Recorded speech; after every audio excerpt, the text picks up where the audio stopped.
নেতা হওয়ার এই রাস্তা আল্লাহ নির্ধারণ করেছে। তলুতকে আল্লাহ বলছেন বাস্তাতান ফিল ইলমি ওয়াল জিসম, যে আমি তলুতকে বানু ইসরাইলের নেতা বানিয়েছি, জ্ঞানে বড় তাই, জ্ঞানে বেশি তাই। আদমকে ফেরেশতা এবং জিনের উপর শ্রেষ্ঠত্ব দিয়েছি, জ্ঞানে বেশি তাই। আল্লাহ সুবহানাহু ওয়া তাআলা নিজের রুবুবিয়ত এবং উলুহিয়তের চ্যালেঞ্জ দিয়েছেন তার জ্ঞান দিয়ে, সবার চেয়ে অসীম জ্ঞানের অধিকারী তিনি। তাহলে শক্তিশালী হওয়ার, নেতা হওয়ার রাস্তা জ্ঞান। যে গ্রহণ করবে সে নেতা হবে, আল্লাহ বাধা দিবেন না।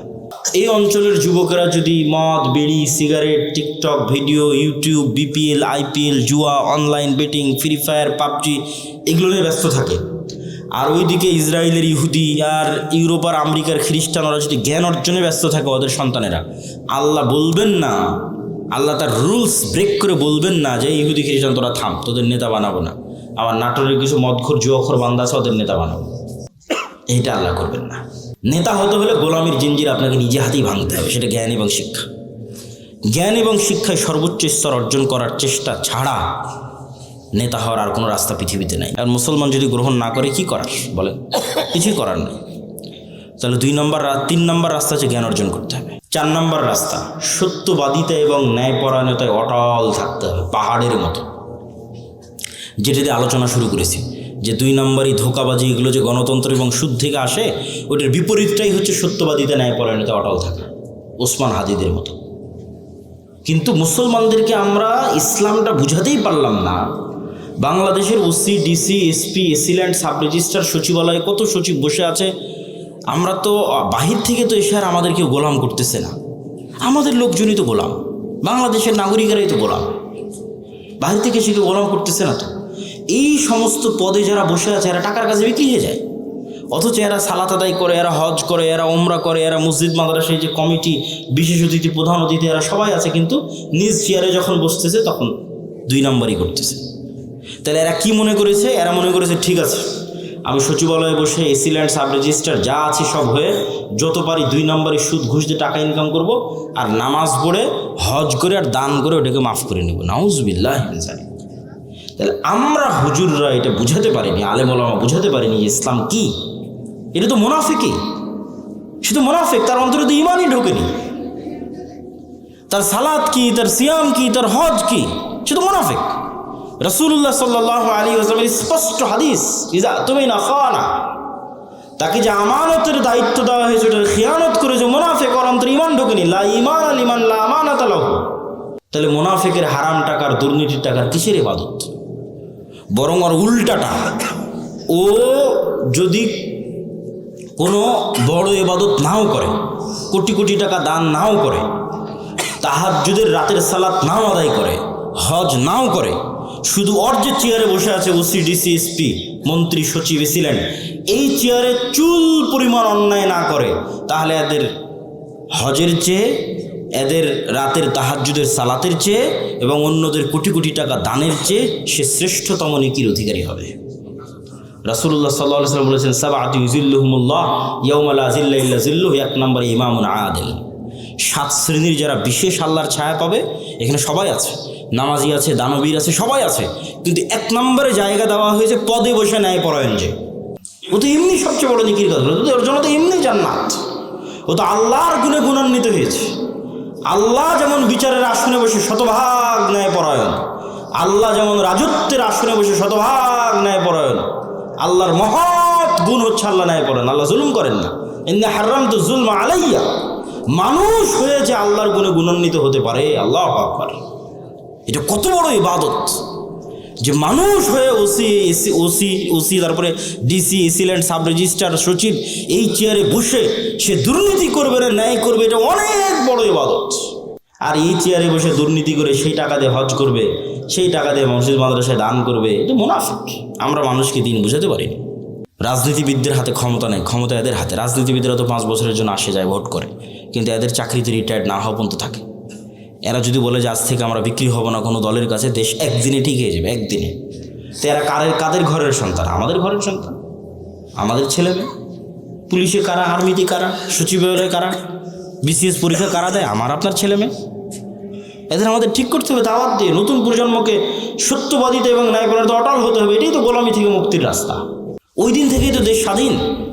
সম্মানিত উপস্থিতি, তাহলে দুটো পয়েন্ট বললাম নেতা হওয়ার, এক শিক্ষা এবং জ্ঞান, আর এক সত্যবাদিতা এবং ন্যায়পরায়ণতা। থাকলেই মানুষ নেতা হয়ে যাবে, অটোমেটিক নেতা হয়ে যাবে, কিচ্ছু করা লাগবে না, আল্লাহ নেতা বানিয়ে দিবে তাকে। এই গুণে গুণান্বিত মানুষেরা যখন আসবে, যারা তাওহীদে বিশ্বাসী, ইমান বিল গায়বে ইয়াকিন রাখে, জ্ঞানে সর্বোচ্চ, আবার তাকে কেনা যায় না, এই মানুষগুলো পৃথিবীর জন্য হুমকি। এদের উপর জুলম নেমে আসবে, এদের উপর বাধা নেমে আসবে, এদের উপর অত্যাচার নেমে আসবে। এই জন্য এদের বাঁচার রাস্তা হচ্ছে আল্লাহর সাহায্য। এদের বাঁচার রাস্তা কি? দুনিয়ার শক্তি দিয়ে বাঁচার কোনো রাস্তা নেই। মুসলমানদের অতীতে, আজ, ভবিষ্যতে দুনিয়ার শক্তি দিয়ে বাঁচার কোনো রাস্তা নেই। মুসলমানদের বাঁচার রাস্তা আল্লাহর সাহায্য। আল্লাহর সাহায্য পাওয়ার দুটো বড় রাস্তা, দুটো বড় সিক্রেট রেসিপি আজকে দিয়ে বক্তব্য শেষ করব, যে মুসলমানদের জন্য আল্লাহর সাহায্য নিশ্চিত করার দুটো বড় রাস্তা। এখন মদিনার প্রধানমন্ত্রী হলেন মুহাম্মদ সাল্লাল্লাহু আলাইহি ওয়াসাল্লাম, আর টাকা পয়সা সব থাকলো কাদের হাতে? উনি দেশ চালাতে পারবে? ডক্টর ইউনূসের মতো অবস্থা হবে। ঢাল নাই, তলোয়ার নাই, নিধিরাম সর্দার। আর্মিও কথা শোনে না, সচিবালয়ের কথা শোনে না, প্রধান উপদেষ্টায় লাভ কি? কোনো লাভ নাই। এটা মুহাম্মদ সাল্লাল্লাহু আলাইহি ওয়াসাল্লাম খুব ভালো বুঝতেন, যে আমি হব মদিনার হেড অফ দ্য কান্ট্রি, আর টাকার মালিক থাকবে ইহুদি, এই রাষ্ট্র তো আমি চালাতে পারবো না। তখন মুহাম্মদ সাল্লাল্লাহু আলাইহি ওয়াসাল্লাম আনসারীদের বললেন যে আমার সাথে যারা মুহাজির এসেছে এরা ব্যবসা বুঝে, তোমাদের সম্পত্তি অর্ধেক অর্ধেক। কারো যদি 5টা উট থাকে 2টা মুহাজিরকে দিয়ে দাও, কারো যদি ক্যাশ টাকা 5,000 থাকে 2,000 মুহাজিরকে দিয়ে দাও, কারো যদি জমি 10 বিঘা থাকে 5 বিঘা মুহাজিরদের দিয়ে দাও, যাতে ওরা ব্যবসা করে অর্থনৈতিক কন্ট্রোলটা নিতে পারে। আল্লাহর নবীর জীবদ্দশাতে ওসমান ইবনে আফফান, জুবাইর ইবনে আওয়াম, আব্দুর রহমান বিন আউফ এরা কোটি কোটি টাকার মালিক ব্যবসা করে, আল্লাহর নবীর জীবদ্দশাতেই। বদরের যুদ্ধকে আমাদের কাছে মনে হয় যে এটা দুই ধর্মের একটা যুদ্ধ চলতেছে, হক আর বাতিলের যুদ্ধ, কিন্তু আপনি ইতিহাস পড়ে দেখেন বদরের যুদ্ধটা মূলত অর্থনৈতিক। এখান থেকে কেবলা কোন দিকে? এইদিকে কেবলা, তাই না? এদিকে যদি কেবলা হয় তাহলে বুঝেন এইটা হচ্ছে মক্কা, এইটা মদিনা, আর এই যে মাইকটা এখানে রাখা আছে এটা সিরিয়া, এই পাশে সমুদ্র। এই সমুদ্রের ধার দিয়ে মক্কার মানুষরা আগের যুগ থেকেই সিরিয়াতে ব্যবসা করতে যেত। আমাদের নবী মুহাম্মদ সাল্লাল্লাহু আলাইহি ওয়াসাল্লাম নিজে মক্কা থেকে সিরিয়াতে ব্যবসা করতে গেছে চাচার সাথে। এখন আল্লাহর নবী যখন মক্কা থেকে হিজরত করে মদিনায় গেলেন, মদিনায় যাওয়ার পরই উনি বিজনেস রুট কাট অফ করে দিয়েছে মক্কার এই ব্যবসায়ীদের জন্য, ব্যবসায় বন্ধ। আবু সুফিয়ান কাফেলা নিয়ে ফেরত আসতে পারে না, ব্যবসায়িক কাফেলা নিয়ে আবু সুফিয়ান সিরিয়া থেকে ফেরত আসতে পারে না, মুহাম্মদ সাল্লাল্লাহু আলাইহি ওয়াসাল্লাম রাস্তা বন্ধ করে দিয়েছে। তখন তো মক্কার এই আবু জাহাল এবং যারা মক্কার কাফের মুশরিক এদের মাথা নষ্ট, যে এই মদিনা রাষ্ট্র যদি স্থায়ী হয় আমাদের তো ব্যবসা বন্ধ হয়ে যাবে, আমরা খাবো কি? বিজনেস রুট ক্লিয়ার করার জন্য বদরের যুদ্ধ হয়েছে। এই জন্য বদরের যুদ্ধ মদিনায় হয়নি, সমুদ্রের ধারে হয়েছে। যে রাস্তা দিয়ে ব্যবসা হতো ওই বিজনেস রুট ক্লিয়ার করার জন্য বদরের যুদ্ধ হয়েছে। টাকার যুদ্ধ, অর্থনীতির যুদ্ধ। তাহলে টাকার কি পরিমাণ গুরুত্ব বুঝেন, অর্থনীতির কি পরিমাণ গুরুত্ব। আজকে মুসলমানদের হাতে অর্থনৈতিক কন্ট্রোল নাই দেখেই তো মুসলমানেরা গোলাম, অর্থনৈতিক কন্ট্রোল ইহুদিদের হাতে দেখেই তো আমরা গোলাম। অর্থনৈতিক কন্ট্রোল আমেরিকার হাতে, ডলার ভিত্তিক যে অর্থনীতি, এটার কন্ট্রোল আমেরিকার হাতে দেখেই তো আমাদের কিছু করার নেই। তো আমি এই আলোচনা লম্বা করতে চাচ্ছি না। টাকার বিনিময়ে জান্নাত বিক্রি হবে এবং টাকা দিয়ে জান্নাত ক্রয় করতে হবে। এই জন্য মুসলমানদের উদ্যোক্তা হতেই হবে। মুসলমানরা চাকরিজীবী জাতি কোনোদিন ছিল না। এই ইউরোপীয় উপনিবেশ মুসলমানদের চাকরি শিখিয়েছে। মুসলমানরা ছিল মুরুবিদুইন, যাযাবর, বিজনেসম্যান। নাহি মাকাম কি খুগার তবিয়তে আজাদ, হাওয়ায়ে সাইরে মিসালে নসিম পায়দা কর। যাই মুসলমানেরা, তোমরা নির্দিষ্ট কাজ আর নির্দিষ্ট এলাকার মুখাপেক্ষী নও। তোমরা তো সকালবেলার প্রবাহিত শীতল আবহাওয়ার মতো, যার কোনো সীমানা নাই, যার কোনো বর্ডার নাই। মুসলমান ব্যবসায়ীদের কোনো বর্ডার ছিল না। যত সাহাবীর জীবনী আছে তার 90% সাহাবী নিজ এলাকায় মারা যায়নি, নিজ দেশে মারা যায়নি। যে মক্কার ও মক্কায় মারা যায়নি, যে মদিনার ও মদিনায় মারা যায়নি। কে ইরাকে, কে সিরিয়ায়, কে ইয়েমেনে, কে আফগানিস্তানে, কে মরক্কোতে, কে আফ্রিকাতে, যে যেখানে পেরেছে সে যেখানে চলে গেছে। বিজনেস আর দাওয়াত, ব্যবসার দাওয়াত। জিন্দা কওমোं का यही है আলামত কে বদলতি रहती है उनका सुबह शाम। আল্লামা ইকবাল লিখেছে, জীবিত কওমের এটাই চিহ্ন যাদের সকাল সন্ধ্যা পরিবর্তন হতে থাকে, যার সকাল সন্ধ্যা প্রত্যেক দিন একই রকম তো মারা গেছে। সকালবেলা শুটবুট পরে অফিসে যায়, আবার বিকেলবেলা আসে, আবার সকালবেলা অফিসে যায়, আবার বিকেলবেলা আসে, তাহলে আর প্রতিদিনের সকাল সন্ধ্যা একই রকম, তাহলে এটা মৃত জাতি। আর মরু যাযাবর বিদহীন, আজ এখানে 5 দিন থাকলো গরু ছাগল উঠ নিয়ে, 5 দিন পর আবার 100 কিলোমিটার দূরে আর এক জায়গায় চলে গেছে। ওখানকার যুদ্ধ, ওখানকার পরিবেশ ভিন্ন। আবার দাওয়াত, আবার ব্যবসা নিয়ে আর এক এলাকায় চলে গেছে, সেখানকার পরিবেশ, সেখানকার সমস্যা ভিন্ন। আবার ওখান থেকে 1 বছর 2 বছর পর আবার আর এক জায়গায় চলে গেছে ব্যবসা দাওয়াত নেওয়ার। প্রত্যেক দিনের সকাল আর সন্ধ্যা পরিবর্তন হচ্ছে, এটাই জীবিত জাতি, এটাই মুসলমান উম্মাহ। আর ইউরোপীয় উপনিবেশে মুসলমানদের শেখালো তোমরা চাকরি করো, যে আমরা হয়ে গেলাম গোলাম। ব্যবসায়ী হতে হবে, টাকা ইনকাম করতে হবে, প্রচুর পরিমাণে মসজিদ মাদ্রাসায় টাকা দিতে হবে। আমি আগে মনে করতাম, বাংলাদেশ ছাড়ার আগে, ইউরোপ যাওয়ার আগে মনে করতাম যে আমরা মুসলমানেরাই মনে হয় বেশি দানের কথা বলি আর বেশি দান করি। ইউরোপ ঘোরার পর, ইংল্যান্ড ঘোরার পর আমার এই ভুল ধারণা ভেঙে গেছে। আমাদের চাইতে ওরা বেশি দান করে, ওরা বেশি ডোনেট করে। এই জন্য তো খ্রিস্টান মিশনারিগুলো এত পাওয়ারফুল। এগুলো সরকারি টাকা নয়, এগুলো আপনাদের মতো সাধারণ মানুষের দানের টাকা। যে টাকাগুলো ওরা ইউরোপ থেকে, আমেরিকা থেকে, ইংল্যান্ড থেকে নিয়ে বাংলাদেশে ব্যয় করতেছে, এরকম সারা পৃথিবীতে ব্যয় করতেছে, এগুলো সব আপনাদের মতো সাধারণ মানুষ দান করেছে, সরকার নয়। এই পরিমাণ তারা দান করে। তা আমি সবার প্রতি উদাত্ত আহ্বান জানাবো যে আমরা আজকের এই প্রতিষ্ঠানে যে যতদূর সম্ভব আপনাদের স্বেচ্ছাসেবক যদি থাকে ভিতরে যাওয়ার জন্য বলে দেন। বৈঠকে দানে আমরা সবাই অংশগ্রহণ করি এবং আমি আমার বক্তব্যের মূল বিষয়বস্তুর দিকে এগিয়ে যাই। যে আমার বক্তব্যের মূল বিষয়বস্তু হচ্ছে গোলামি থেকে মুক্তির উপায়, দাসত্ব থেকে মুক্তির উপায়। আজকে মুসলমানদের যে গোলামি এবং দাসত্ব, এই গোলামি থেকে এবং এই দাসত্ব থেকে মুক্তির উপায় কি? আপনারা একটু 5 মিনিটের মধ্যে আপনাদের আদায়ের কাজটা শেষ করে ফেলেন। সবাই একটু নিজ নিজ জায়গা থেকে উঠে আশপাশ থেকে আদায় করে ফেলেন এবং সবাই অংশগ্রহণ করেন যে যতটুকু পারেন, এবং মূল বক্তব্যের দিকে মনোযোগী হন।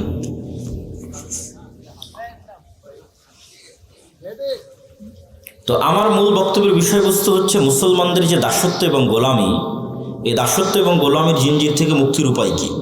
তার একটা আলোচনা তো এই দানের সাথে রিলেটেড রেখে করেই ফেললাম, যে অর্থনৈতিক মুক্তি ছাড়া দাসত্ব এবং গোলামি থেকে মুক্তির কোনো রাস্তা নাই।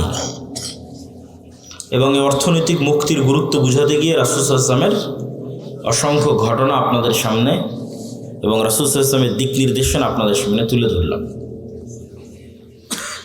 এখানে আরও একটা পয়েন্ট তুলে না ধরলেই নয়। আমরা আজকে যেই লেভেলের গোলামি এবং দাসত্বে আছি, ঠিক এই লেভেলের অথবা এর চেয়ে বেশি গোলামি এবং দাসত্বের জিনজিরে আবদ্ধ ছিল বানু ইসরাইল। কারা বলেন তো? বানু ইসরাইল কারা? কে বলতে পারবেন? হাত উঠান। বানু ইসরাইল কারা? কে বলতে পারবেন? হাত উঠান। ইয়াকুব আলাইহিস সালামের বংশধর। জাযাকাল্লাহ খায়র, সুন্দর। ইব্রাহিম আলাইহিস সালাতু ওয়াস সালামের 2 ছেলে, ইসহাক এবং ইসমাইল। 2 ছেলের নাম কি? ইসহাক এবং ইসমাইল। ইসমাইল থাকলো এই যে মক্কা এখানে ইন্ডিকেট করেছিলাম, ইসমাইল থাকলো এখানে। আর ইসহাক হচ্ছে ওই যে ফিলিস্তিনের জেরুজালেম। তো ইসমাইলের বংশে নবী একজনই, তার নাম মুহাম্মদ সাল্লাল্লাহু আলাইহি ওয়াসাল্লাম। এর আগে আর কোনো নবী আসেনি ইসমাইলের বংশে, আর পরেও আর নাই। আর ইসহাকের বংশে অসংখ্য নবী। ইসহাকের ছেলে ইয়াকুব, ইয়াকুবের ছেলে ইউসুফ, ইউসুফের 300-400 বছর পর মুসা হারুনের পর ইউশা বিন নুন, তারপর সুলাইমান, দাউদ, তারপরে ইয়াহইয়া, ঈসা, জাকারিয়া, অসংখ্য নবী।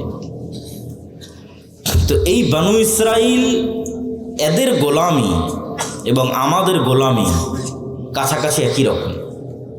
তো বানু ইসরাইলকে যেই পদ্ধতি দিয়ে ফেরাউন গোলাম বানিয়ে রাখত, তার একটা বড় পদ্ধতি হচ্ছে সুদি কর্জ, সুদি লোন, যেটার মূল দায়িত্বশীল হর্তাকর্তা ছিল কারুন, ফেরাউনের অর্থমন্ত্রী কারুন। এই কারুন বানু ইসরাইলদেরকে সুদি লোন নিতে উদ্বুদ্ধ করত এবং সুদি লোন দিত, এবং সুদি লোনের জালে আটকে ফেলে পুরো একটা জাতিকে গোলাম বানিয়ে দিয়েছে বানু ইসরাইলদেরকে।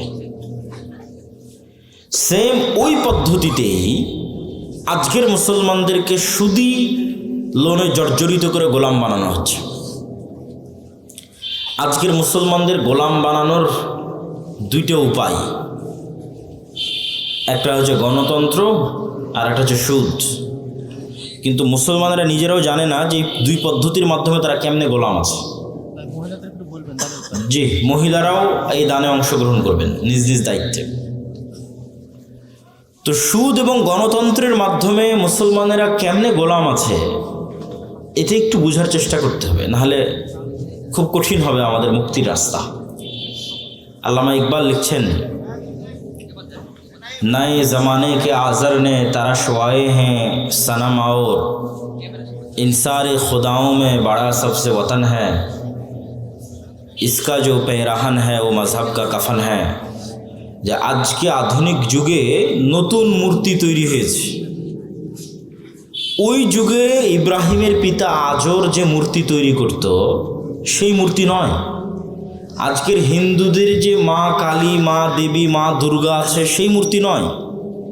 আজকে মুসলমানদের ঘরে এবং বাড়িতে নতুন মূর্তি প্রবেশ করেছে। এই নতুন মূর্তি কি? এই নতুন মূর্তির নাম হচ্ছে সেকুলারিজম, ধর্মনিরপেক্ষ মতবাদ। এই নতুন মূর্তির নাম হচ্ছে ন্যাশনালিজম, জাতীয়তাবাদ। এই নতুন মূর্তির নাম হচ্ছে ডেমোক্রেসি, গণতন্ত্র। এই নতুন মূর্তির নাম হচ্ছে সোশ্যালিজম, সমাজতন্ত্র। মুসলমানেরা পৃথিবীর যে প্রান্তেই যান তাদের পায়ে এই জিঞ্জিরগুলো বাঁধা আছে, এগুলো তারা ভেঙে বের হতে পারতেছে না কোনো মতেই না। কেউ জাতীয়তাবাদের বেড়া জালে আটকে আছে, কেউ গণতন্ত্রের, কেউ ধর্মনিরপেক্ষ মতবাদের। কিন্তু সে ঠিকই বলতেছে আমি আল্লাহকে মানি, রব হিসেবে, ইলাহ হিসেবে আল্লাহর ইবাদত করি, সালাত আদায় করি। কিন্তু এই মূর্তির বেড়া, এই মূর্তির যে দাসত্ব, এটা ভাঙতে পারতেছে না।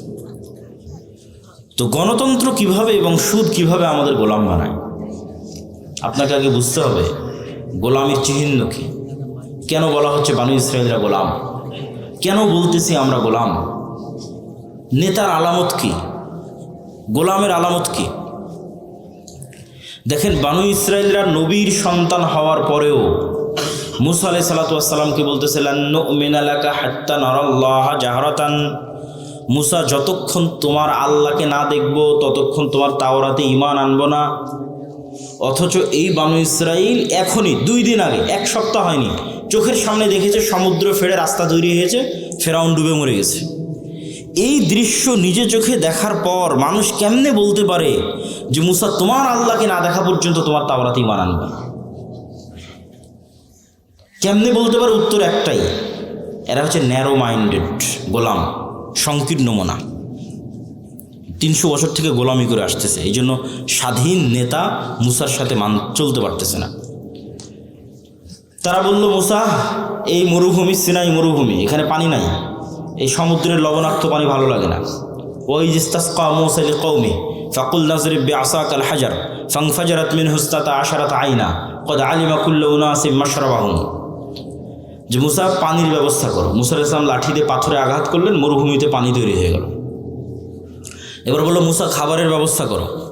মুসা আলাইহিস সালাম আল্লাহকে বললেন, জান্নাত থেকে মান্না এবং সালোয়া, বিশেষ পাখি, বিশেষ মাশরুম, যে বিশেষ মাশরুমের বর্তমান বাজার মূল্য কেজি প্রতি 5 লক্ষ টাকা গড়ে, এখন বাজার মূল্য। ওই বিশেষ মাশরুম আর পাখি জান্নাত থেকে আসতো।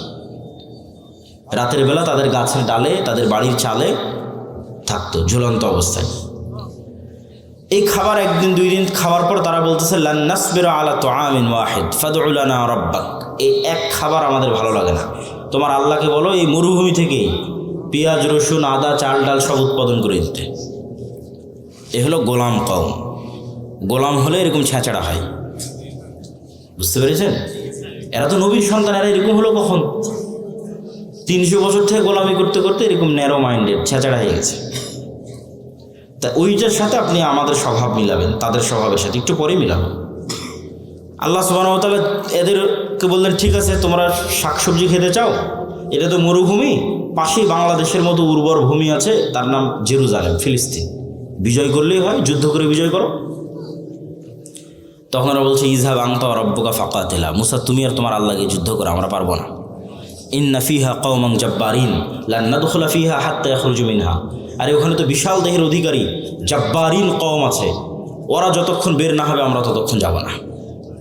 আল্লাহ তাদের উপর আযাব নাজিল করলেন 40 বছরের, ইয়াতিহুনা ফিল আরদি 40 সানা, 40 বছর পাগলের মতো মরুভূমিতে ঘুরপাক খাও। 40 বছর পর ক্ষমা করে দেওয়া হলো। ঈসা বিন নুনের মাধ্যমে হাতে তওবা করে জেরুজালেম বিজয় হলো। আল্লাহ সূর্যকে থামিয়ে দিলেন, জেরুজালেম বিজয় করার তৌফিক দিলেন। এত 40 বছরের শাস্তি পাওয়ার পর আল্লাহ সুবহানাহু ওয়া তাআলা সূর্যকে থামিয়ে দিয়ে ওদের জেরুজালেম বিজয় দিচ্ছেন। তারপরে আল্লাহ ওদের বলতেছেন, যখন তোমরা এই শহরে প্রবেশ করবা তখন সুজ্জাদান, তখন মাথা নত করে সিজদা অবস্থায় প্রবেশ করবা, আর মুখে বলবা হিত্তাতুন নাগফির লাকুম। যদি হিত্তাতুন বলো, হিব্রু ভাষায় হিত্তাতুন মানে আস্তাগফিরুল্লাহ, তাহলে তোমাদের ক্ষমা করে দেবো।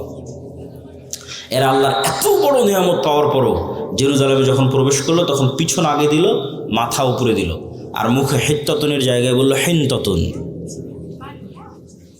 দাউদ এবং সুলাইমান আলাইহিস সালামের যুগে আল্লাহ বললেন দাউদের কোরআন তেলাওয়াত শোনার জন্য শনিবারের দিন সমুদ্র এবং নদীর মাছেরা একত্রিত হয়, তোমরা শনিবারের দিন এই মাছগুলোকে ধরিও না। তারা বলল ঠিক আছে, শনিবারের দিন ধরবো না, মাছগুলোকে আটকে রেখে দিল, রবিবারের দিন ধরলো।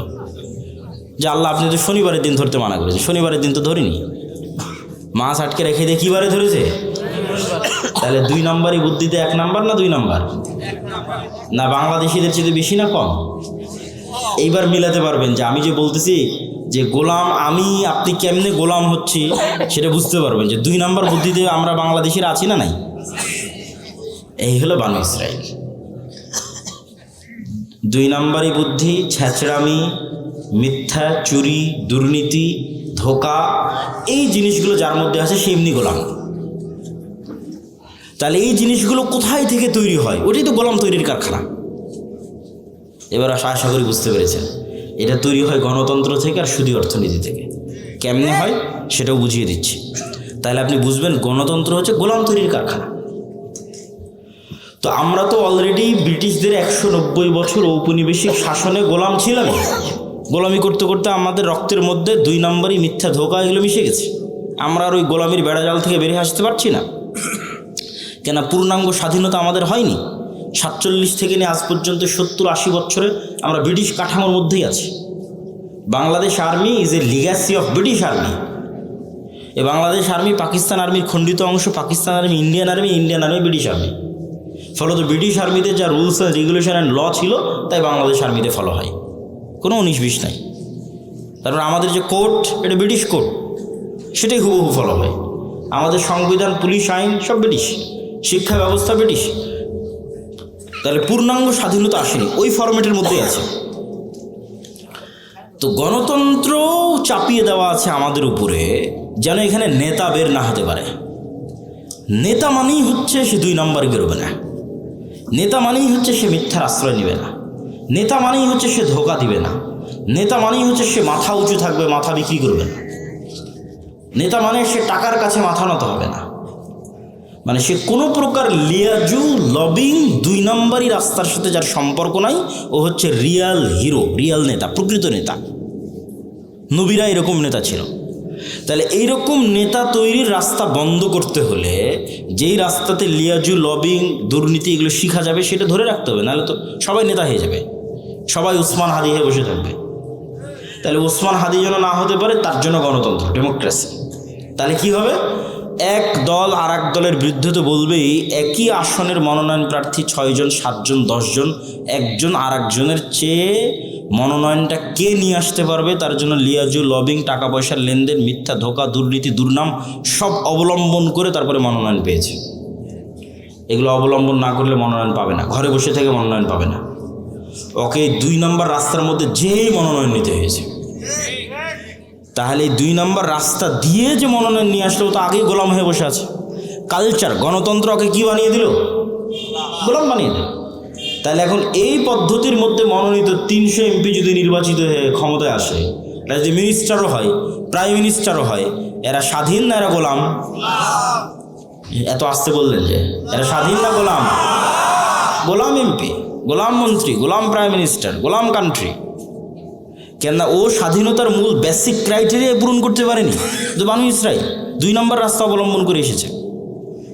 তাহলে যে 2 নম্বর রাস্তা অবলম্বন করে বড় হয়েছে, ওকে আমি আমেরিকা আমি ভারত বলবো, বাবা তুই যা দুর্নীতি চুরি চামারি কর, কোনো সমস্যা নাই, বাংলাদেশের মানুষ যেদিন 36শে জুলাইয়ের মতো পিটুনি দিবে পালিয়ে ভারতের আমেরিকায় চলে আসবে, সব টাকা পয়সা আমাদের এখানে পাঠাবি, কোনো সমস্যা নেই।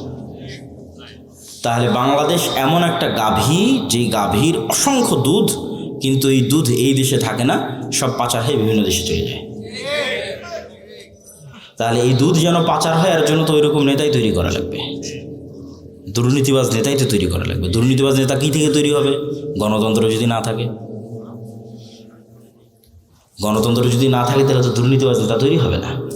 আর ওসমান হাদিদের মতো নেতা যারা মেরুদণ্ড বিক্রি করে না, যারা লবিং লিয়াজু করে না, যারা সত্য এবং ন্যায়ের উপর অটল থাকে, এরা তো হুমকি।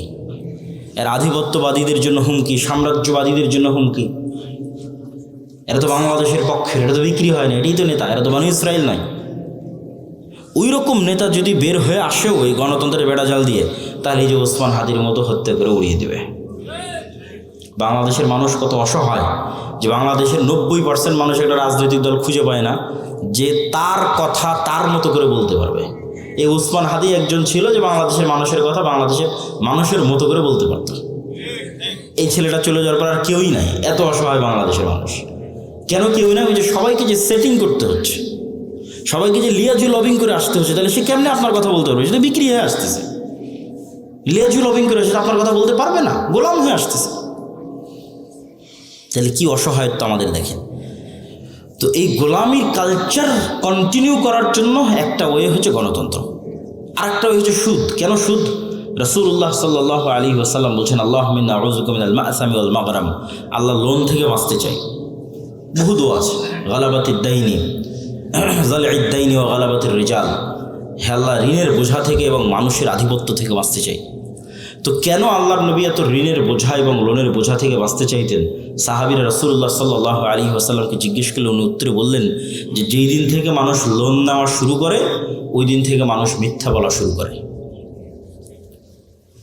মা এবং বোনেরা যদি আজকে যারা উপস্থিত আছে তারা যদি কিস্তির সাথে জড়িত হয়ে থেকে থাকে, তাহলে তারা খুব ভালোভাবে জানে যে কিস্তির টাকা সময় মতো পরিশোধ না করার জন্য কী পরিমাণ মিথ্যার আশ্রয় তাদের নিতে হয়, কী পরিমাণ মিথ্যা এবং ধোঁকা এবং বাহানার আশ্রয় তাদের নিতে হয়। তাহলে ওই যখনই ওই মিথ্যার মধ্যে চলে গেলেন, ধোঁকার মধ্যে চলে গেলেন, তখন আপনি আপনার আত্মসম্মান আত্মমর্যাদা বিক্রি করে দিলেন। আপনি আর আপনার পেটে আর কখনো স্বাধীন সন্তান ওই সুলতান সালাউদ্দিন আইয়ুবী, মোহাম্মদ বিন কাসেম, খালিদ ইবনুল ওয়ালিদ, তারিক বিন জিয়াদ আর এই যুগের ওসমান হাদি এরা জন্ম নেবে না। বিক্রি হওয়া মস্তিষ্ক জন্ম নেবে টাকার কাছে। তাহলে ওটাও গোলাম তৈরির কারখানা। সুদ এমন ভয়ঙ্কর নিজাম যে পাকিস্তানের মতো একটা রাষ্ট্র পারমাণবিক শক্তির মালিক। কিসের পারমাণবিক শক্তির মালিক? পাকিস্তানের বাপেরও ক্ষমতা নেই, নিজের ইচ্ছায় ওই পারমাণবিক বোমের সুইচের বাটন দাবাবে। কেননা ও তো নিজেই কোটি কোটি টাকা IMF ওয়ার্ল্ড ব্যাংকের কাছে কর্য করে রেখেছে। তা IMF ওয়ার্ল্ড ব্যাংক আমেরিকা আর মানে পাকিস্তানের আব্বা, আমেরিকা যতক্ষণ অর্ডার পারমিশন না দেবে ততক্ষণ ওই দাবাতেই পারবে না ওই পারমাণবিক বোমের সুইচ। তাহলে এই বড় বড় রাষ্ট্রগুলো গোলাম হয়ে আছে কিসের কাছে? সুদী অর্থনীতির কাছে, সুদী লোনের কাছে। আর এই বেড়াজাল আপনি ভাঙতে পারবেন না, এই সুদী বেড়াজাল আর এই গণতন্ত্রের বেড়াজাল, ইমান বিল গায়ব এবং তাওহীদ, এই দুটার সংমিশ্রণ ছাড়া। ইমান বিল গায়ব এবং তাওহীদের সংমিশ্রণ ছাড়া ভাঙতে পারবেন না। কিভাবে আপনাকে বুঝিয়ে বলি। ইমান বিল গায়বের একটা বড় পাঠ হচ্ছে পরকাল, পরকালমুখী জীবন ব্যবস্থা, বস্তুবাদী নয়, দুনিয়ামুখী নয়। কল্পনা করেন আজকে এই পুরো বাংলাদেশের মানুষ আন্দোলন, মিছিল, মিটিং, ভোট করে আমাকে প্রধানমন্ত্রী বানিয়ে দিল। কল্পনা করেন আমি কালকে বললাম বাংলাদেশে আজ থেকে ইসলামী আইন চলবে। আমার এই ঘোষণার পরেই ভারত এবং আমেরিকা বাংলাদেশকে অর্থনৈতিকভাবে বয়কট করবে না? করবে না? করবে। যেমন ইরানকে বয়কট করেছে, যেমন ভেনেজুয়েলার প্রধানমন্ত্রীকে উঠিয়ে নিয়ে চলে গেছে, তো বয়কট করবে। তো যখন বয়কট করবে তখন এই দেশের যে সুযোগ সুবিধাগুলো আপনি এখন ভোগ করতেছেন, এখন এই যে বিদ্যুৎ চলতেছে, ডলার আসতেছে, প্রবাসীরা কাজ করতেছে, ইউরোপ আমেরিকায় অসংখ্য প্রবাসী আছে, বিজনেস চলতেছে, LC হচ্ছে, কত কি আছে, এগুলো সব একদিনে ডাউন হয়ে যাবে এবং এই ডাউন করার ক্ষমতা তাদের আছে। এই একদিনে যখন ডাউন হয়ে যাবে তখন আপনিও 1 সপ্তাহ 10 দিনের মধ্যে বলবেন রাখো তোমার এই আবদুল্লাহর ইসলাম আর মোহাম্মদ ইসলামের ইসলাম, আমাদের আগের জীবনই ভালো ছিল। কারেন্ট নাই, বিদ্যুৎ নাই, এসি নাই, ফ্রিজ নাই, ডলার নাই, টাকা নাই, পয়সা নাই, কিসের ইসলাম? তখন আপনি আবার পরের দিন আন্দোলন মিছিল মিটিং করে নামিয়ে দেবেন। তাহলে অন্তত এই দেশের 20% মানুষ যতক্ষণ এই বিশ্বাসের উপর অটল না হবে যে পরকাল আসল, কিসের দুনিয়া, পুরো একটা সম্প্রদায় আগুনের মধ্যে ঢুকে যাচ্ছে, মা সন্তান সহ আগুনের মধ্যে ঢুকে যাচ্ছে, কি সেই ইমান বিল গায়েব যে শান্ত শিষ্ট আরামের বাড়িঘর রেখে আগুনের মধ্যে জ্বলে মরে যাচ্ছে, কি সেই ইমান বিল গায়েব? ওই ইমান বিল গায়েব হচ্ছে এটা যে ওই আসহাবুল উখদুদ ওরা দেখতে পাচ্ছে, নিশ্চিত দেখতে পাচ্ছে যে আমার সামনে জ্বলন্ত আগুন, এটা আগুন নয়, এটা জান্নাত। বলেন আল্লাহু আকবার। আর পিছনে যে আমার শান্তির বাড়িঘর আছে ওখানে জাহান্নামের আগুন জ্বলতেছে, ওরা দেখতে পাচ্ছে যে ওখানে জাহান্নামের আগুন জ্বলতেছে। ওটাকে ওরা বাড়িঘর হিসেবে দেখতে পায়নি, ওখানে দেখতে পাচ্ছে ওখানে জাহান্নামের আগুন জ্বলতেছে, আমি ওখানে গেলে পুড়ে মরে যাব। আর যে সামনে জ্বলন্ত আগুন, এটা তো জান্নাত। অন্তত 20-30% মানুষের ইমান যতক্ষণ ওই লেভেলে না যাবে ততক্ষণ কিসের আপনি ইসলাম কায়েম করবেন? সম্ভব নয়। বাংলাদেশের মানুষই এতটা দুর্নীতিগ্রস্ত, এতটা বস্তুবাদ, এতটা দুনিয়াবাদীর সাথে আক্রান্ত, এর আপনাকে টিকতে দিবে না, সম্ভব নয়। প্রত্যেকটা রন্ধ্রে রন্ধ্রে টাকার পাগল, ক্ষমতার নেশাগ্রস্ত লোকজন আছে। অন্তত 20-30% মানুষের ইমান লাগবে ইমান বিল গায়েবে সর্বোচ্চ লেভেলের, পরকালমুখী, দুনিয়া বিমুখ। আর 20-30% মানুষের লাগবে পূর্ণাঙ্গ তাওহীদ। আল্লামা ইকবাল লিখেছেন, ये दौर अपने बराहिम की तलाश में है, যে আজকের যুগের মুসলমানদের সকল সমস্যার সমাধানের একটাই রাস্তা, এই যুগের ইব্রাহিম লাগবে। এই যুগের ইব্রাহিম কোথায়? আজ থেকে 5000 বছর আগে ইব্রাহিম আলাইহিস সালাম এসেছিল, পূর্ণাঙ্গ শতভাগ তাওহীদে বিশ্বাসী। ওই পূর্ণাঙ্গ শতভাগ তাওহীদে বিশ্বাসী ইব্রাহিম কোথায়? আজকের মুসলিম উম্মার মতো ওই ইব্রাহিম লাগবে। তাহলে মুসলমানদের মুক্তির যাত্রা শুরু হয়ে যাবে। হ্যাঁ, আপনাদের মতো যারা আহলে হাদিস এবং সালাফি আছে তারা বড় শিরক, বড় বেদাত থেকে অনেকটাই মুক্ত, কিন্তু পূর্ণাঙ্গ শতভাগ তাওহীদের অনুসারী নয়। কিভাবে এটা আপনাকে বুঝিয়ে বলি যে কেমনে আপনি পূর্ণাঙ্গ শতভাগ তাওহীদের অনুসারী নন। ঠিক আছে, আপনি কবর মাজারে গিয়ে সিজদা দেন না, তাবিজ কবজ ব্যবহার করেন না, কিন্তু এই আপনি বিড়ি সিগারেটে আসক্ত। তাহলে যখন আপনি বিড়ি সিগারেটে আসক্ত তখন আপনার ইলাহ ওই বিড়ি সিগারেট। আমি বলিনি, আল্লাহ নিজে কোরআনে বলেছে যে তার নফস ইলাহু হাওয়া, তার ইলাহ হচ্ছে তার নিজের অন্তরের কামনা। ঠিক আছে, আপনি কবরকে ইলাহ মানেননি, কিন্তু ইলাহ তো আপনার নিজের নফসকে বানিয়ে রেখেছে। ইলাহ তো কোনো অবৈধ প্রেমিকাকে বানিয়ে রেখেছে, ইলাহ তো টাকার নেশাকে বানিয়ে রেখেছে, ইলাহ তো ক্ষমতার নেশাকে বানিয়ে রেখেছে। ওই টাকার জন্য আপনি সব করতে পারেন, হালাল হারামের বাস বিচার নাই।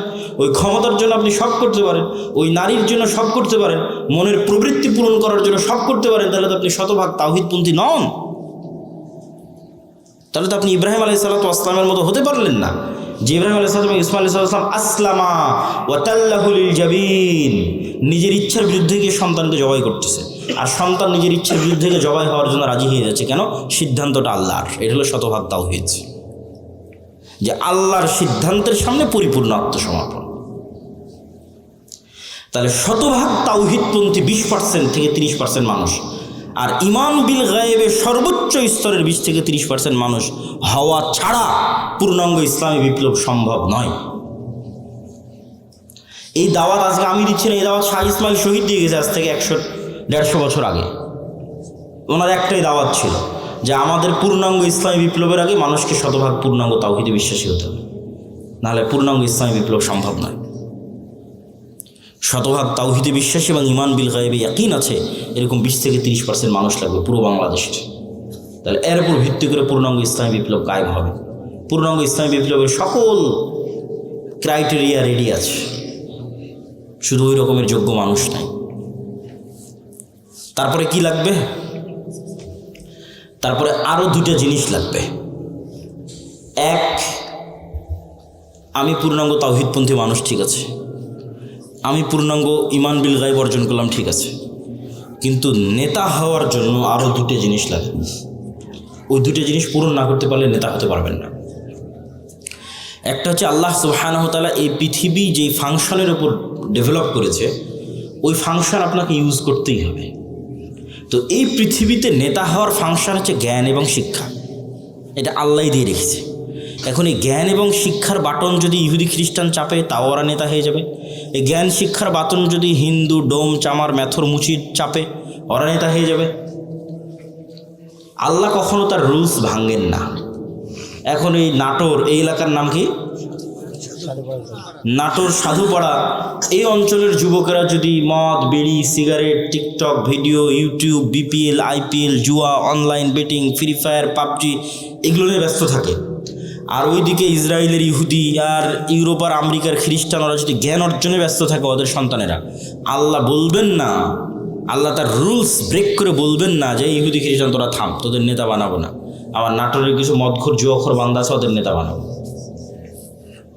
এইটা আল্লাহ করবেন না। নেতা হতে হলে গোলামির জিঞ্জির আপনাকে নিজে হাতেই ভাঙতে হবে, সেটা জ্ঞান এবং শিক্ষা। জ্ঞান এবং শিক্ষায় সর্বোচ্চ স্তর অর্জন করার চেষ্টা ছাড়া নেতা হওয়ার আর কোনো রাস্তা পৃথিবীতে নাই। নেতা হওয়ার এই রাস্তা আল্লাহ নির্ধারণ করেছে। তলুতকে আল্লাহ বলছেন বাস্তাতান ফিল ইলমি ওয়াল জিসম, যে আমি তলুতকে বানু ইসরাইলের নেতা বানিয়েছি, জ্ঞানে বড় তাই, জ্ঞানে বেশি তাই। আদমকে ফেরেশতা এবং জিনের উপর শ্রেষ্ঠত্ব দিয়েছি, জ্ঞানে বেশি তাই।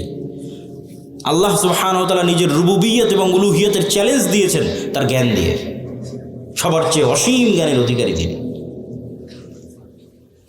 তাহলে শক্তিশালী হওয়ার নেতা হওয়ার রাস্তা জ্ঞান, যে গ্রহণ করবে সেই নেতা হবে, আল্লাহ বাধা দিবেন না। আর মুসলমান যদি গ্রহণ না করে কি করার বলেন? কিছুই করার নেই। তাহলে 3 নম্বর রাস্তা হচ্ছে জ্ঞান অর্জন করতে হবে।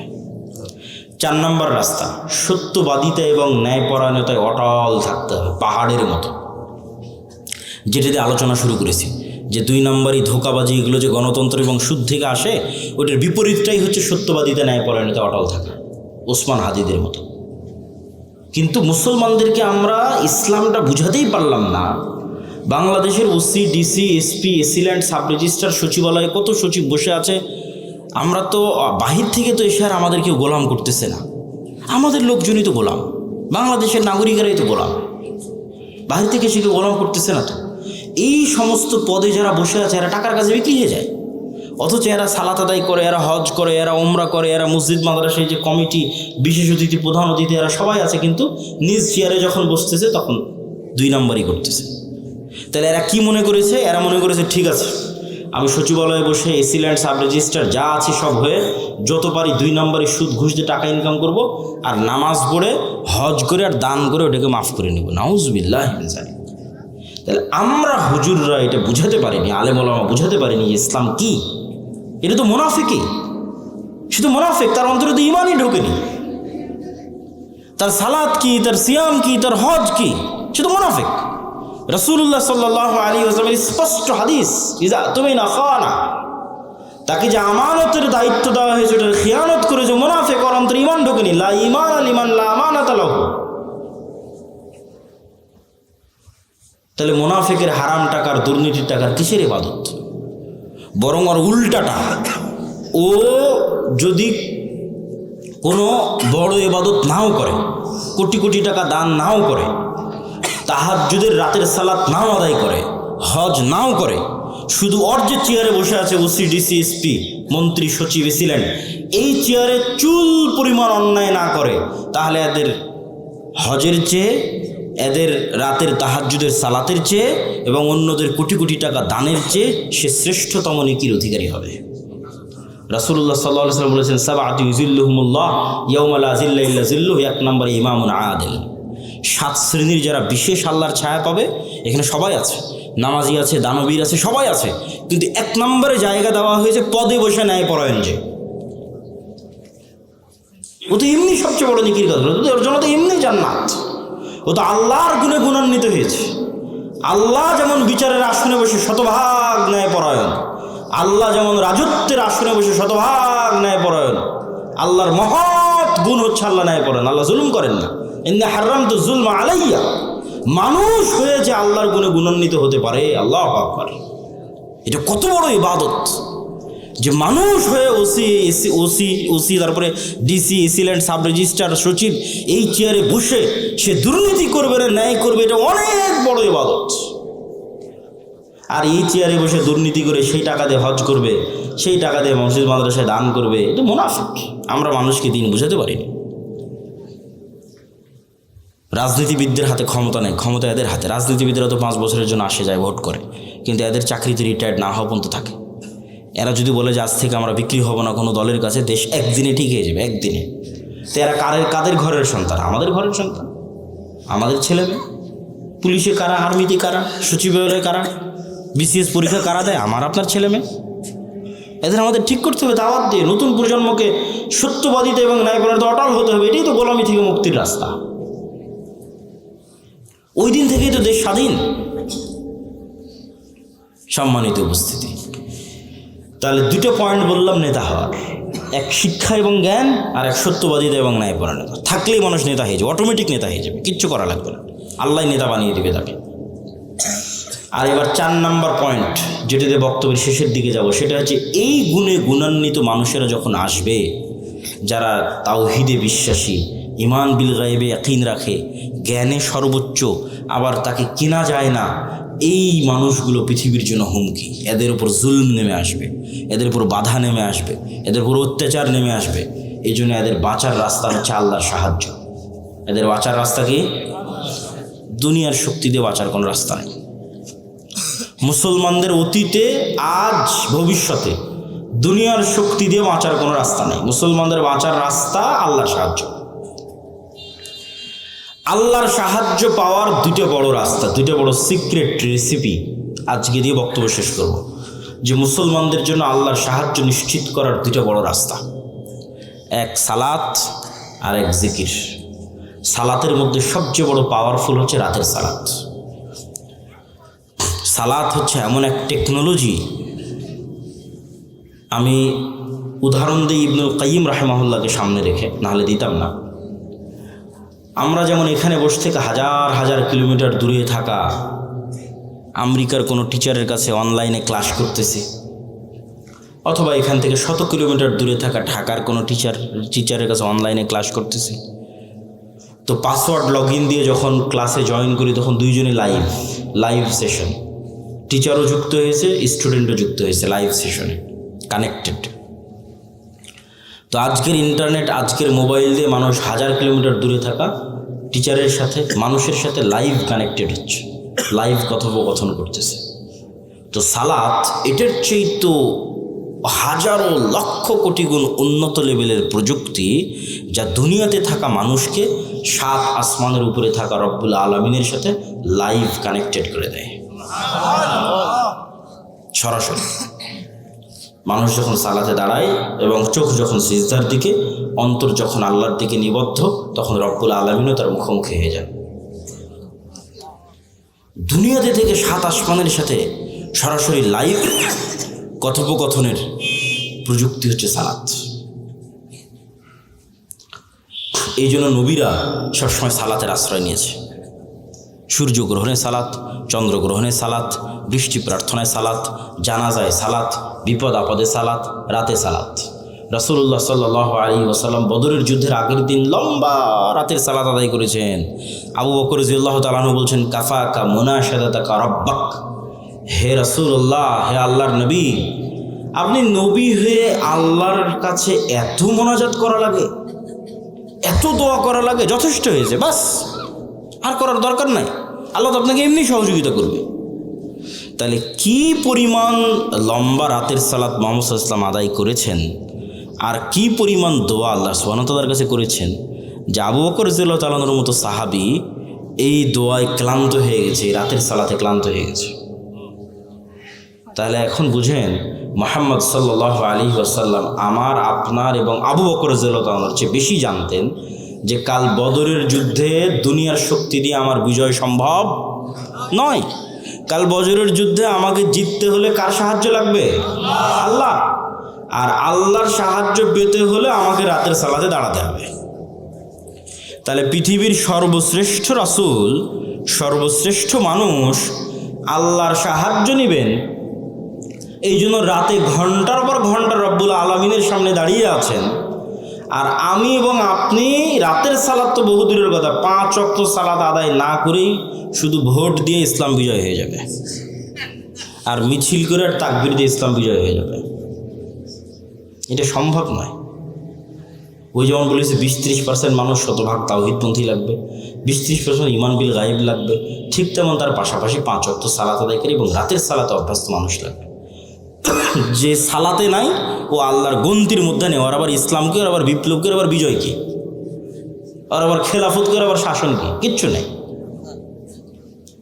যে সালাতে নাই সে আল্লাহ সুবহানাহু ওয়া তাআলার গণনার মধ্যেই নাই, ওর জন্য আল্লাহর সাহায্য নাই। ও ভাগাড়ে পড়ে মারা গেল, কি ওকে কেউ উঠিয়ে নিল, কি গোলাম হয়ে গেল, সেটাও আল্লাহর দেখার নেই। আল্লাহ সুবহানাহু ওয়া তাআলার সাথে কানেক্টেড থাকা ছাড়া, আল্লাহর সাহায্য নেওয়া ছাড়া মুসলমানদের বিজয়ের কোনো রাস্তা নেই। আর আল্লাহর সাহায্য নেওয়ার জন্য সালাত আদায় করতেই হবে, আল্লাহর খাতায় নাম থাকতেই হবে। আল্লাহ আপনাকে চিনেই না, কিসের সাহায্য করবে আপনাকে? তো যে সালাতে নেয় ওকে তো আল্লাহ সুবহানাহু ওয়া তাআলা চিনবেই না। সম্মানিত উপস্থিতি, এই জন্য সালাত মোস্ট পাওয়ারফুল, আর সালাতের মধ্যে সবচেয়ে পাওয়ারফুল হচ্ছে রাতের সালাত। আমরা যেমন আমাদের ফোন, এই যে হাতে ফিঙ্গারপ্রিন্ট দিয়ে ফোন ওপেন হয়ে যাচ্ছে, পাসওয়ার্ড দিয়ে ফোন ওপেন হয়ে যাচ্ছে, ফেস ভেরিফিকেশন দিয়ে ফোন ওপেন হয়ে যাচ্ছে, 5 স্টার হোটেলে গেলে কার্ড পাঞ্চ করলে ওপেন হয়ে যাচ্ছে। তো এগুলো সব লক ওপেন হওয়ার সিস্টেম পৃথিবীতে। তো কল্পনা করেন যে আমরা পৃথিবীর অত্যাধুনিক প্রযুক্তির একটা দরজার সামনে দাঁড়িয়ে আছি, এর চেয়ে অত্যাধুনিক প্রযুক্তির দরজা পৃথিবীতে নাই। ওই দরজা ওপেন করতে হলে বিভিন্ন varieties type of password use করতে হয়। যেমন নির্ধারিত সময় আসতে হয়, নির্ধারিত সময় ছাড়া খোলে না। আবার নির্ধারিত ফরম্যাট ছবি, পিকচার ওখানে আপলোড করা আছে, ওইটার সাথে মিলতে হয়। আবার ওই প্রতিটা ফরম্যাটের সাথে নির্ধারিত সাউন্ড আছে, ওটাও মিলতে হয়। যেমন ধরেন আমি এই ফরম্যাটে দাঁড়ালাম, এটার সাথে একটা সাউন্ড আছে আলহামদুলিল্লাহ রাব্বিল আলামিন। রুকুর ফরম্যাটে দাঁড়ালাম, ওটার সাথে একটা সাউন্ড আছে সুবহান রাব্বিল আযীম। টাইম মিলতে হবে, ফরম্যাট মিলতে হবে, আওয়াজ মিলতে হবে, তারপরে ওই দরজাটা খুলবে, তার আগে দরজা খুলবে না। তো এইরকম সালাত এর চেয়েও টপ লেভেলের উন্নত প্রযুক্তি, যা রব্বুল আলামিনের সাহায্যের দরজা, রব্বুল আলামিনের সাথে যোগাযোগের দরজা উন্মুক্ত করে দেয় হচ্ছে সালাত। এই সালাত ছাড়া আমাদের বাঁচার কোনো রাস্তা নেই, সালাত ছাড়া আমাদের উদ্ধার হওয়ার কোনো রাস্তা নেই। 2 নম্বর হচ্ছে জিকির। জিকিরের মধ্যে সবচেয়ে গুরুত্বপূর্ণ হচ্ছে সকাল সন্ধ্যার জিকির।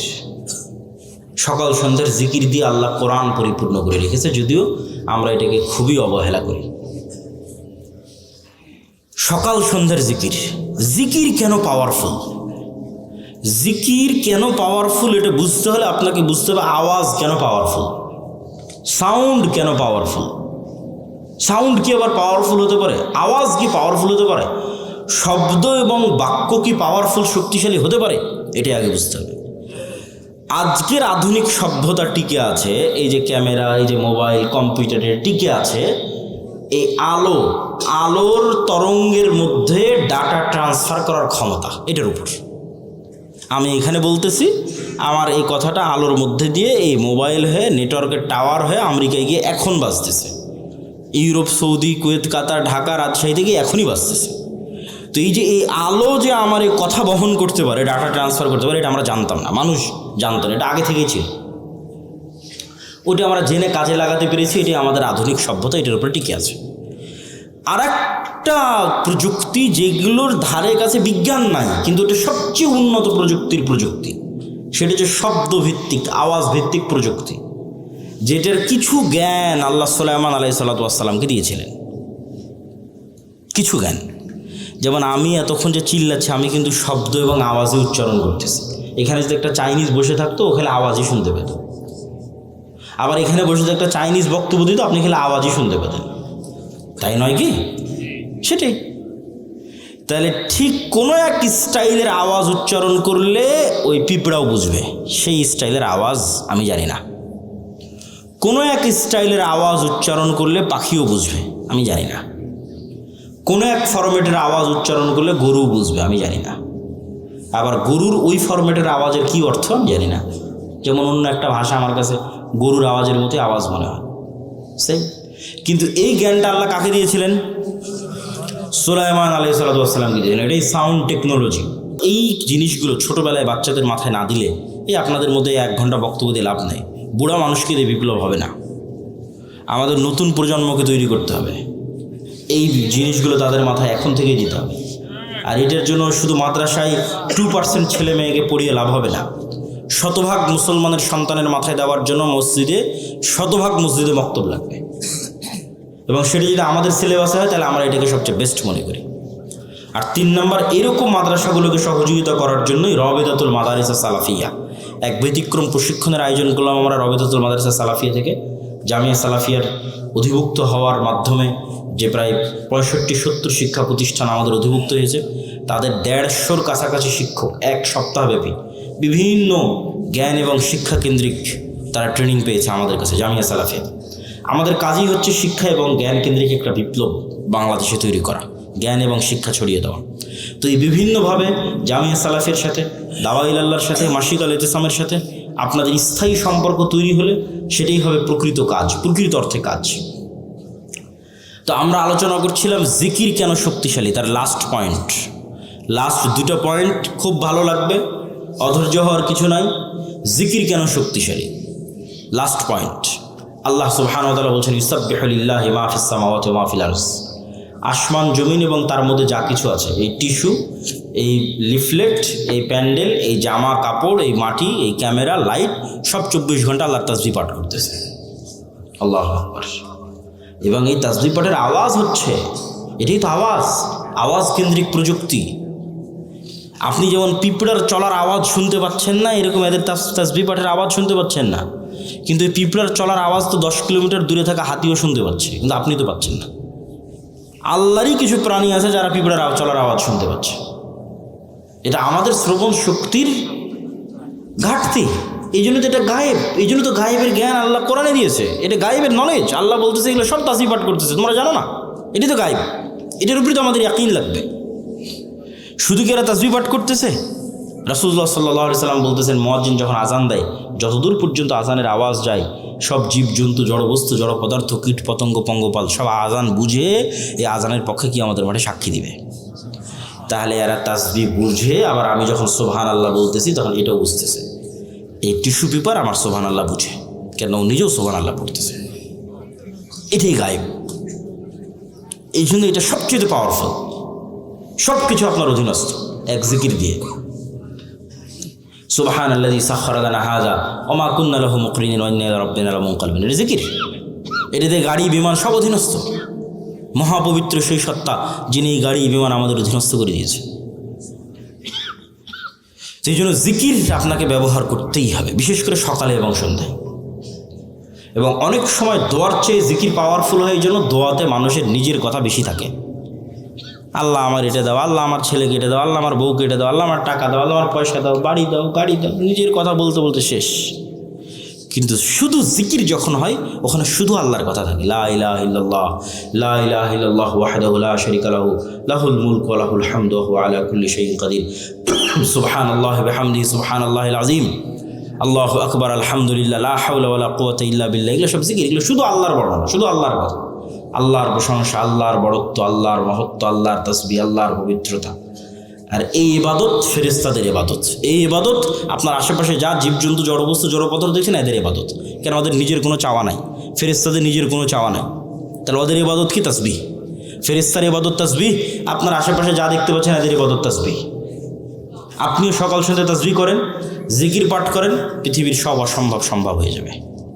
আল্লাহ সুবহানাহু ওয়া তাআলা মুসা আলাইহিস সালাতু ওয়াস সালামকে বলছেন, ওয়ালা তানিয়া ফি যিকরি, যে মুসা তোমাকে লাঠি দিলাম, সাপ হয়ে যাবে, সমুদ্রে মারলে রাস্তা তৈরি হয়ে যাবে, পাথরে মারলে ঝর্ণা তৈরি হয়ে যাবে। কিন্তু কতক্ষণ? যতক্ষণ তোমার কলব সালাত এবং জিকিরের মাধ্যমে আমার সাথে কানেক্টেড আছে। মুসা তুমি সালাতেও নাই, জিকিরেও নাই, সব ডিঅ্যাক্টিভেট হয়ে যাবে। ফেসবুকের অ্যাকাউন্ট যখন ফেসবুক ডিঅ্যাক্টিভেট করে দেয়, তখন লাঠি মারলেও সাপ হবে না, সমুদ্রে মারলেও রাস্তা হবে না, পাথরে মারলেও ঝর্ণা হবে না। কেন? মুসা আলাইহিস সালাম নিজেই সালাতে নাই, জিকিরে নাই, তাহলে হবে? আল্লাহ বলছে ওয়ালা তানিয়া ফি যিকরি, জিকির ভুলা যাবে না। কালবকে আমার সাথে কানেক্টেড থাকতে হবে। যতক্ষণ তোমার কালব সালাত এবং জিকিরের মাধ্যমে আমার সাথে কানেক্টেড, তখন অল এভরিথিং ইজ অ্যাক্টিভেটেড। তখন পিছনে যতই ফিরাউনের বিশাল লস্কর হোক আর সামনে যত বড়ই সমুদ্র হোক, রাস্তা তৈরি করে দেওয়া আমার দায়িত্ব। আল্লাহু আকবার। যেন জিকির ছাড়া এবং সালাত ছাড়া মুসলমানদের কোনো রাস্তা নেই। কেন মুসলমানরা দুনিয়াবী শক্তি দিয়ে পারবে না, তাকে গায়েবী মদদ নিয়েই বাতিল শক্তির বিরুদ্ধে লড়াই করতে হবে। আর গায়েবী মদদ পেতে চাইলে 5 ওয়াক্ত সালাত, রাতের সালাত, সকাল সন্ধ্যার জিকির ছাড়া কোনো রাস্তা নেই। আল্লাহ সুবহানাহু ওয়া তাআলা আমাদের এরকম একটা প্রজন্ম পাওয়ার তৌফিক দান করুক, যে প্রজন্ম শতভাগ তাওহীদ, শতভাগ ঈমান বিল গায়বে ইয়াকিন, যে প্রজন্ম জ্ঞানে সর্বোচ্চ, যে প্রজন্ম বিক্রি হয় না, সত্যবাদী ন্যায়পরায়ণ ওসমান হাদিদের মতো। আবার যেই প্রজন্ম আল্লাহর সাহায্য নিশ্চিত করতে পারবে সালাত দিয়ে এবং জিকির দিয়ে। এই প্রজন্ম শুধু বাংলাদেশ বিজয় করবে না, সারা পৃথিবী বিজয় করবে। কিসের ভারত, কিসের আমেরিকা, কিসের চীন, কিচ্ছু টিকবে না, সারা পৃথিবী তারা বিজয় করবে। কিন্তু এই প্রজন্ম তৈরি হওয়া লাগবে। আমরা সেই প্রজন্মের স্বপ্ন দেখি। আল্লাহ সুবহানাহু ওয়া তাআলা কবুল করুক। সুবহানাকাল্লাহু ওয়া বিহামদিকা আশহাদু আল্লা ইলাহা ইল্লা আনতা আস্তাগফিরুকা। অস্থির হবেন না, আপনাদেরই প্রশ্ন উত্তর আছে, ধীরে ধীরে ওঠেন। আর যারা মাসিকাল ইতিসাম, রাসূল সাল্লাল্লাহু আলাইহি ওয়াসাল্লামের চেহারা কেমন ছিল, চুল কেমন ছিল, দাড়ি কেমন ছিল, এটা জানতে চান এবং আজকের বক্তব্য আল্লাহর পথে যাত্রা, এই বইটা নিতে চান, এই বই কই পাবে? গাড়িতে নাকি না স্টেজে? গেটে, গাড়িতে। আর যারা এই মাদ্রাসায় দান করতে চান তারা একটু স্টেজে এসে আস্তে আস্তে আপনাদের দানগুলো এখানে জমা দিতে পারেন।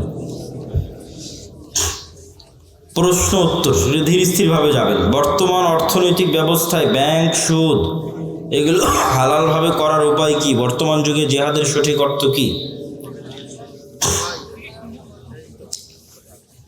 ব্যাংক সুদ মুক্ত উপায়ে লেনদেনের উপায় হচ্ছে আপনি নিজে সুদি লেনদেনের সাথে জড়িত থাকবেন না, সুদি লোনের সাথে জড়িত থাকবেন না, এটাই উপায়। বর্তমান যুগে জিহাদের সঠিক অর্থ কি? জিহাদ মানে আল্লাহ সুবহানাহু ওয়া তাআলার রাস্তায় যুদ্ধ। সেটা অবশ্যই ইমামের অধীনে হতে হবে, সেটা অবশ্যই দেশের মাধ্যমে হতে হবে। মুসলমানদের মধ্যে বিভক্তি, মাযহাব, দলাদলি নিয়ে ইসলামের অবস্থান কি? মুসলমানরা বানু ইসরাইলের মতো 70-71 দলে বিভক্ত হবে, এটা রাসূল সাল্লাল্লাহু আলাইহি ওয়াসাল্লাম নিজে বলে গেছেন। আর এই বিভক্তির মধ্যে বাঁচার রাস্তা হচ্ছে মা আনা আলাইহি ওয়া আসহাবি। এই বিভক্তির মধ্যে বাঁচার রাস্তা হচ্ছে সুন্নাতুল্লাহ, সুন্নাতু রাসূলিহি ওয়া সুন্নাতুল খুলাফায়ে রাশিদিন। এই বিভক্তির মধ্যে বাঁচার রাস্তা হচ্ছে কিতাবুল্লাহ ওয়া সুন্নাতু রাসূলি। সারমর্ম হচ্ছে আল্লাহর কোরআন, নবীর হাদিস এবং সাহাবীদের আমল, এইগুলোর মাধ্যমে আমাদের নাজাত খুঁজে পেতে হবে। আমি প্রেম করে পারিবারিকভাবে বিয়ে করেছি, এই বিয়েকে আল্লাহ কবুল করবে? আগের প্রেমের জন্য ক্ষমা চাইতে হবে।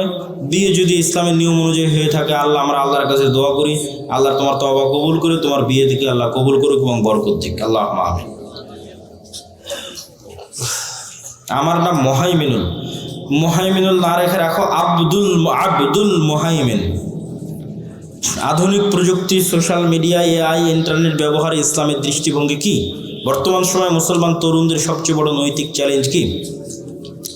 আধুনিক প্রযুক্তি, সোশ্যাল মিডিয়া, এআই, ইন্টারনেট এগুলো থেকে বের হওয়ার আমাদের কোনো রাস্তা নাই, বরং এগুলোকে আমরা আরও কীভাবে ভালোভাবে কাজে লাগাতে পারি ইসলামের পক্ষে, তার জন্য আমাদের চেষ্টা করতে হবে। বর্তমান সময়ে মুসলমান তরুণদের সবচেয়ে বড় নৈতিক চ্যালেঞ্জ, আজকে যেটা আলোচনা করলাম এটাও নৈতিক চ্যালেঞ্জ, এর পাশাপাশি অবশ্যই অস্থিরতা, অবৈধ সম্পর্ক, সেটা একটা বড় নৈতিক চ্যালেঞ্জ। বর্তমান গণতন্ত্র অনুযায়ী এগুলো কত আলোচনা আর করবো, আজকে আলোচনাই তো করলাম সব। আমি রংপুরে চাকরি করি, মাঝে মাঝে বাড়িতে নাটোরে আসি, আমি কি বাড়িতে এসে নাটোরে সালাত কসর করতে পারবো? নিজ বাড়িতে থাকার জন্য আসলে কসর করতে পারবো না, যে সফরের মধ্যে বাড়ি হয়ে যাচ্ছ এরকম সফর রানিং অবস্থায় থাকলে সেটা সমস্যা না। সালাফি কনফারেন্সে গিয়ে স্যান্ডেল হারিয়ে গেছে, তাই আর একজনের স্যান্ডেল নিয়ে চলে এসেছি। এখন করণীয় কি?